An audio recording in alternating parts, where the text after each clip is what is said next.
क्या आपके साथ कभी ऐसा हुआ है कि आपने घंटों पढ़ाई की किसी टेस्ट के लिए, किसी बड़े एग्जाम के लिए, या बस किसी ऐसी चीज के लिए जो आप सच में याद रखना चाहते थे? आपने पूरी जान लगा दी, लेकिन अगले ही दिन सब गायब, सब कुछ साफ। इसमें आप अकेले नहीं हैं। इनफैक्ट रिसर्च ये शो करती है कि हमारा ब्रेन सीखने के सिर्फ 24 घंटे के अंदर 70% इंफॉर्मेशन को भूल जाता है। सोचिए 70%, मतलब आपने जो कल मेहनत की थी उसका आधे से ज्यादा हिस्सा आज वेस्ट हो चुका है। अब सुनने में शायद आपको अपनी गलती लगे, आपको लगता होगा कि मैं ही लेजी हूँ या मैं उतना स्मार्ट नहीं हूँ जितने बाकी लोग हैं। But let me tell you something, ये गलती आपकी बिल्कुल नहीं है। ये बस ह्यूमन ब्रेन के काम करने का तरीका है। It's simply how the brain works. लेकिन कहानी में एक ट्विस्ट है। जापान में स्टूडेंट्स हजारों कॉम्प्लिकेटेड कैरेक्टर्स सीखते हैं। उन कैरेक्टर्स को याद रखना मुश्किल ही नहीं, नामुमकिन सा लगता है, लेकिन वो स्टूडेंट्स उन्हें सिर्फ सीखते नहीं बल्कि सालों तक याद भी रखते हैं। तो सवाल ये है, वो ये कैसे करते हैं? क्या वो पैदाइशी स्मार्ट होते हैं या वो दिन रात नॉन स्टॉप पढ़ाई करते रहते हैं? तो इसका जवाब है नो।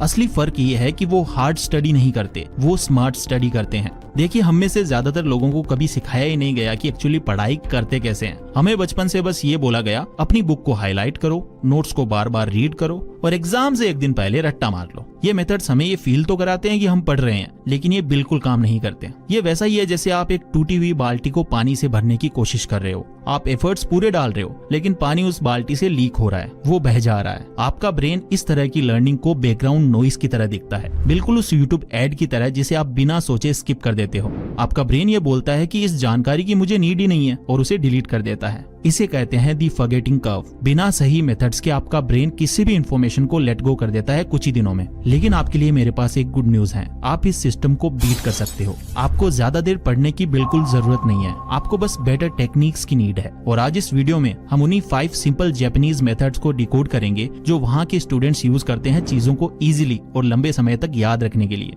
ये मेथड्स काफी इजी हैं, प्रैक्टिकल हैं और कोई भी इन्हें यूज कर सकता है। तो चलिए शुरू करते हैं। Method number 1, active recall. ज्यादातर स्टूडेंट्स गलती ये करते हैं कि वो इन्फॉर्मेशन को ब्रेन के अंदर डालने की कोशिश करते हैं, या तो रीडिंग करके या वीडियोस देखकर, और उन्हें लगता है कि हम सीख रहे हैं। लेकिन रियल लर्निंग वहाँ नहीं होती।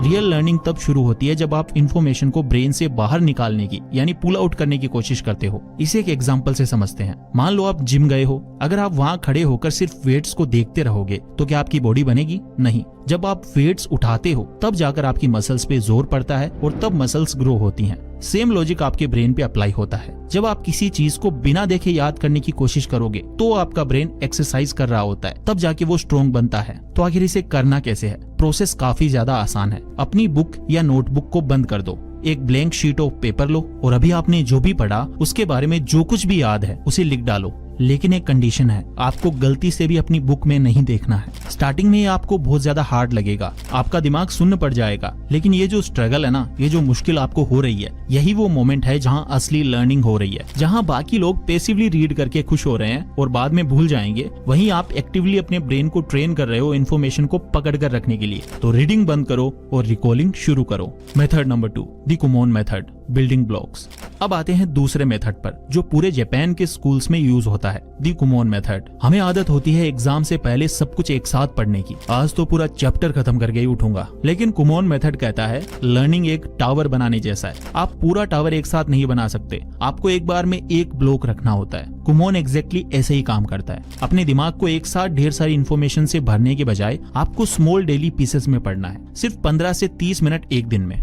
आप सोचोगे बस 15 मिनट, इससे क्या होगा? इवन इसके बारे में best selling author James clear अपनी बुक एटॉमिक हैबिट्स में भी बात करते हैं और कहते हैं अगर आप रोज सिर्फ 1% इंप्रूवमेंट करते हो तो साल के एंड तक आप 37 टाइम्स बेटर बन जाते हो। कुमोन का मतलब ज्यादा करना नहीं है, इसका मतलब है थोड़ा करना लेकिन उसे बहुत अच्छे से करना, यानी कंसिस्टेंसी ओवर इंटेंसिटी। रोज 20 मिनट पढ़ना एग्जाम के एक दिन पहले 10 घंटे पढ़ने से कई ज्यादा पावरफुल होता है। Method number 3, spaced repetition. तीसरा मेथड सीधा हमारे फॉरगेटिंग कर्व का तोड़ है। इसका नाम है स्पेस्ड रेपिटेशन। इसका कॉन्सेप्ट बहुत ज्यादा आसान है। इसे समझने के लिए एक पौधे का एग्जांपल लेते हैं। अगर आप एक पौधे में एक ही बार में पूरी बाल्टी पानी डाल दो और फिर चले जाओ तो क्या वो पौधा बचेगा? नहीं, वो मर जाएगा और पानी भी आपका वेस्ट हो जाएगा। आपको उसे थोड़ा थोड़ा पानी देना पड़ता है, आज, फिर 2 दिन बाद और फिर हफ्ते भर बाद। हमारी मेमोरी भी बिल्कुल ऐसे ही काम करती है। एक बार पढ़कर आगे बढ़ जाने से काम नहीं चलता। आपको उस इन्फॉर्मेशन को तब रिविजिट करना है ठीक तब जब आपका दिमाग उसे भूलने वाला होता है। जापानीज स्टूडेंट्स रट्टा इसीलिए अवॉइड कर पाते हैं क्योंकि वो स्पेस्ड रेपिटेशन यूज करते हैं। वो अपनी लर्निंग को स्पेस आउट करते हैं। वो जो भी पढ़ते हैं उसे 1 दिन बाद रिवाइज करते हैं, उसके बाद 3 दिन बाद रिवाइज करते हैं, फिर 1 हफ्ते बाद रिवाइज करते हैं। हर बार जब आप ऐसा करते हो तो आपकी मेमोरी स्ट्रॉन्ग होती जाती है और बैकग्राउंड नॉइज से निकलकर परमानेंट नॉलेज बन जाती है। So always remember, don't pour the bucket at once, water it slowly.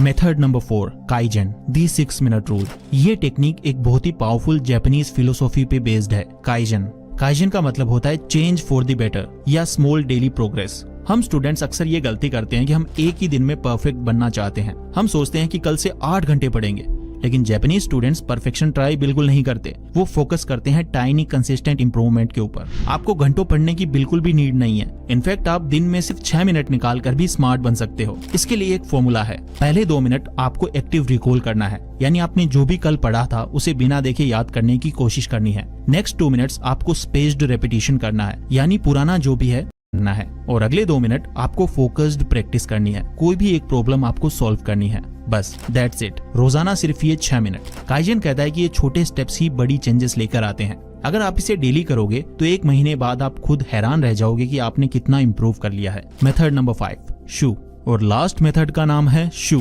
जिसका मतलब है डीप फोकस। जापान में स्टूडेंट्स अपने आप को डीप फोकस के लिए ट्रेन करते हैं। कैसे? छोटे छोटे रिचुअल्स का यूज करके। वो पढ़ने से पहले कुछ सिग्नल्स क्रिएट करते हैं, जैसे एक कैंडल जलाना, हमेशा उसी स्पेसिफिक जगह पे पढ़ाई करना, या फिर वही सेम पेन यूज करना। ये सुनने में अजीब लग सकता है, पर ये सिग्नल्स आपके ब्रेन को बताते हैं इट्स टाइम टू लर्न, यानी अब सीखने का वक्त है। आप भी ऐसा कर सकते हैं। एक शांत जगह ढूंढो, डिस्ट्रैक्शंस को बंद करो और कुछ ऐसा छोटा सा काम करो जो आपके ब्रेन को स्टडी मोड में शिफ्ट कर दे। हो सकता है वो किसी स्पेसिफिक डेस्क पर बैठना हो या फिर कोई काम म्यूजिक सुनना। जब आप ऐसा करते हो तो आपका ब्रेन इंफॉर्मेशन को बहुत फास्ट अब्सॉर्ब करता है और लंबे समय तक याद रखता है। Bonus method, Ikigai, the fuel for your engine. दोस्तों, हमने 5 कमाल की टेक्निक सीख ली हैं। Active recall, spaced repetition, kaizen. ये सब आपके पास एक पावरफुल फरारी कार होने जैसा है। आपके पास इंजन है, स्टीयरिंग है, स्पीड है, लेकिन एक चीज अभी भी मिसिंग है। अगर उस फरारी में पेट्रोल ही ना हो तो क्या वो चलेगी? वो फ्यूल, वो पेट्रोल है इकिगाई।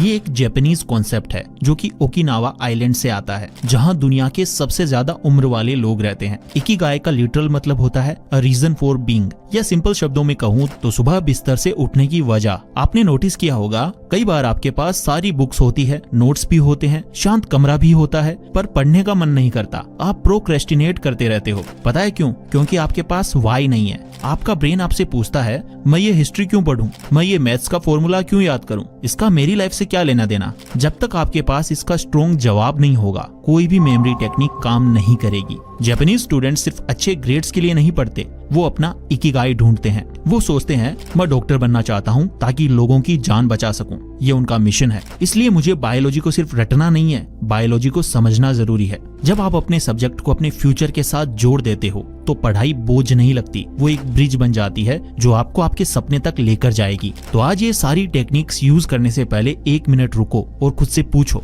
मेरा इकिगाई क्या है? क्या मैं अपने पेरेंट्स को प्राउड फील कराना चाहता हूँ? क्या मैं दुनिया में कोई बड़ा चेंज लाना चाहता हूँ? या मैं फाइनेंशियली फ्री होना चाहता हूँ? जब आप 2-3 घंटे पढ़कर थक जाओगे तब आंखें बंद हो रही होंगी, तब ये एक्टिव रिकॉल या पोमोडोरो आपको नहीं जगाएगा, तब आपका इकिगाई आपको जगाएगा। वो आपके कान में कहेगा, उठ भाई, बस 1 पेज और, क्योंकि तुझे वो ड्रीम पूरा करना है। बिना इकिगाई के पढ़ाई सिर्फ एक स्ट्रगल है, इकिगाई के साथ पढ़ाई एक जर्नी बन जाती है। इसीलिए अपने स्टडी टेबल के सामने एक स्टिकी नोट लगाओ, उस पर बड़े लेटर्स में लिखो कि आप ये सब क्यों कर रहे हो। जिस दिन आपको अपना वाई मिल गया, उस दिन के बाद आपको पढ़ने के लिए किसी मोटिवेशनल वीडियो की नीड ही नहीं होगी। आप अंदर से ड्रिवन होंगे। और दोस्तों, यही वो सीक्रेट है जो कि एक एवरेज स्टूडेंट को टॉपर बनाता है। So find your Ikigai today. तो दोस्तों, ये थे वो 5 सिंपल बट पावरफुल मेथड्स। अब आपके पास 2 रास्ते हैं। या तो आप वही पुराने लीकिंग बकेट वाले तरीके से पढ़ते रहो, जिसमें बाल्टी से पानी लीक होता रहेगा, ठीक वैसे ही आपकी मेमोरी से आपके सारे आंसर्स लीक होते रहेंगे और आप मेहनत करते रहोगे और भूलते रहोगे। या फिर आप इन मेथड्स का यूज करके स्मार्ट बनो। आपको आज ही सब कुछ बदलने की नीड नहीं है, बस किसी एक टेक्निक को यूज करना शुरू करो अभी इसी वक्त। इस वीडियो के खत्म होने के बाद एक ब्लैंक पेपर उठाना और लिखना आपने इस वीडियो से क्या सीखा। आप सरप्राइज हो जाओगे कि पढ़ाई कितनी आसान हो सकती है। याद रखना, टॉप 1% लर्नर्स स्मार्ट पैदा नहीं होते, वो बस अलग तरीके से पढ़ते हैं। अगर आपको ये मेथड्स हेल्पफुल लगे तो इस चैनल को सब्सक्राइब जरूर करना और अपने दोस्तों के साथ शेयर करना जो रट्टा मार मार कर थक चुके हैं। अब आपकी बारी है। Start learning smarter, not harder. मिलते हैं नेक्स्ट वीडियो में। Thank you so much for watching. Take care, love you all.